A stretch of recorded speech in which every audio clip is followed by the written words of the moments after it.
volana narary anao zay vao manisy anay. Oh mama oh, loharano nipoiranay isaoranay anao tamreo anatao fantondra soanay.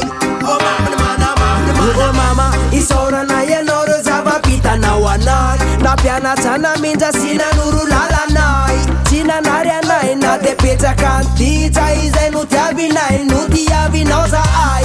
Oiay ianao le masoandro manazava manafana raha senja aizina sy atsika. Oyoyoyoyo ianao le vonim-piazo tsara indrindra anatin'ny sakoka sonym-piarahantsika. Karaiziko ampanatrana daholo reo anatao rehetra mamako namako tsy avelako andelery fa afitatanako mba ho valapena ho antaranako.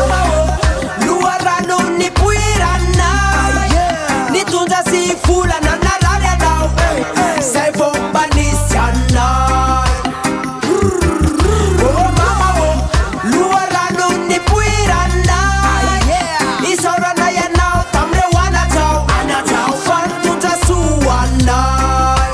Oh mama matsiaro sambatsao fa mbola mananareny tsy voavidy vola tsy atakaly volamena ary tsy maintsy misy anazy fô manjosony firenena satriny fitiavan'io defa masolo are. Ka soa fa nisy anao nikolokolo sananay nitaizana lehibe.